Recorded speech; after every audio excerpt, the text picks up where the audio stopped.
Greetings, YouTube.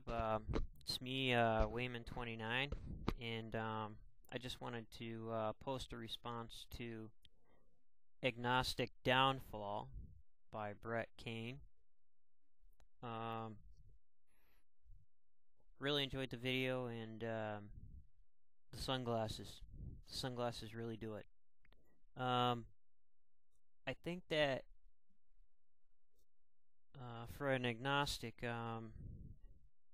it's kind of humorous, but in some ways, having that kind of idea about deities and religions might actually do you a favor. I know in Eastern religions, especially in Taoism and Buddhism, they discourage believers from defining a god at all in order to gain higher enlightenment. I'm going to be looking here at the Tao Te Ching in the first text, chapter 1 and 2, which is really interesting read. I'll just have this in the back of my brain. I'm just going to read a certain section here, so hopefully you don't get too bored. This is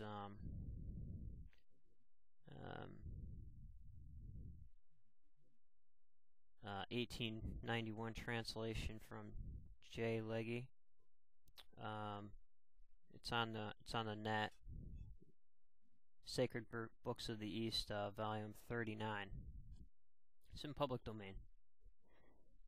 The Tao that can be trodden is not the enduring and unchanging Tao. The name that can be named is not the enduring and unchanging name. Convinced of as having no name, it is the originator of heaven and earth. Convinced of as having a name, it is the mother of all things. Always without desire we must be found. If its deep mystery we would sound. But if desire within us be, its outer fringe is all that we will see. Under these two aspects, it is really the same, but as development takes place, it receives the different names. Together we call them the mystery. Where the mystery is the deepest is the gate of all that is subtle and wonderful. All in the world know the beauty of the beautiful, and in doing this, they have the idea of what ugliness is.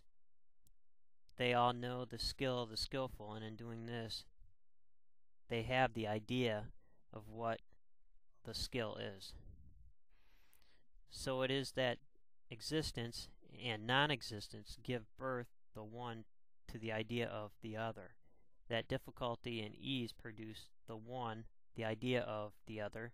That length and shortness fashion out one the figure of the other. That the ideas of height and lowness arise from the contrast of the one with the other.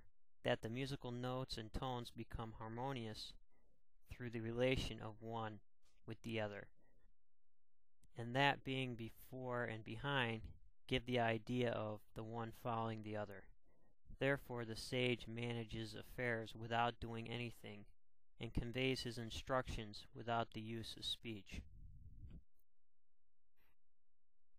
So that's just one small example of what I was trying to get across. So the minute you put a name on something is the minute that it ends up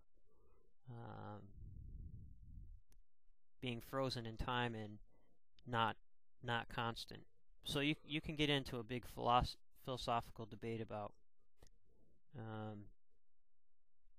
what is a God and defining the God and whether there's one or not. However, it comes down to the individual and the fact that not knowing is a positive, because it's what we call faith, and it's basically based on an individual to individual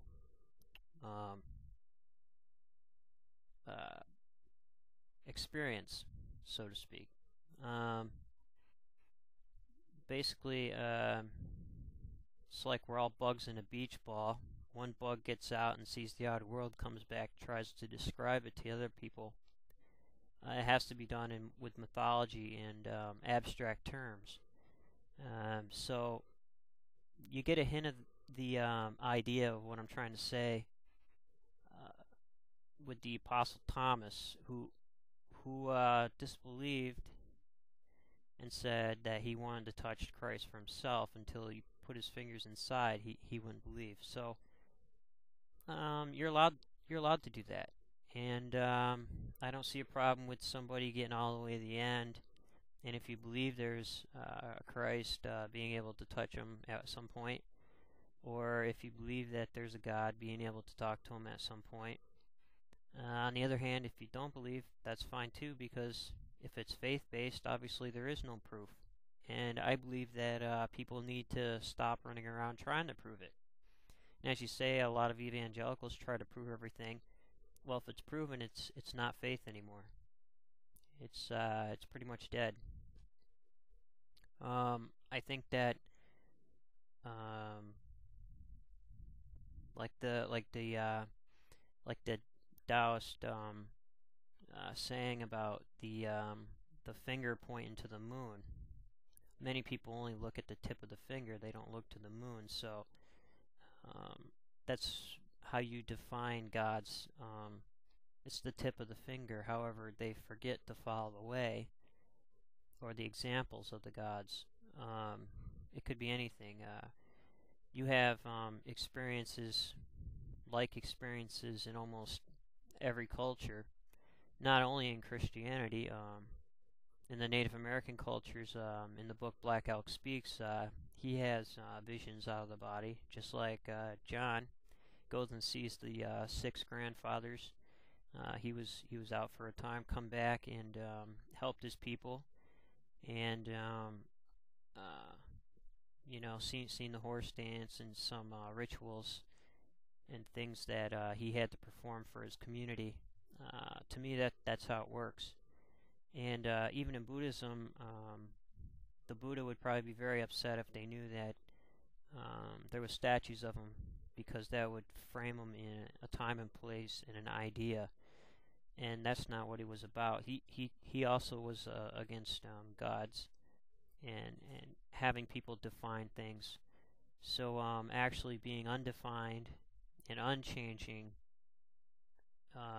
possibly is the best way to go. So really, agnostics have no problem at all. And if they were to have some kind of experience that would validate that there was a God for them personally on an individual basis, person to person, then that would be called faith, because they wouldn't really know. They wouldn't be able to define it. They wouldn't be able to explain it, only abstractly. So when things go to the abstract, it has to happen on an individual basis, and it can't be described. So you'll get Christians that run up to you and say, "Yeah, I know God exists because blah blah blah," but in reality, they can't prove it because it's faith, and they might point back to a certain day, but still, that's not going to be enough for everybody. But what the important thing is, it's enough for them. So it runs through almost every culture, the same kinds of techniques and same kind of motifs. So just something to think about. All right, I'll talk to you later. Bye.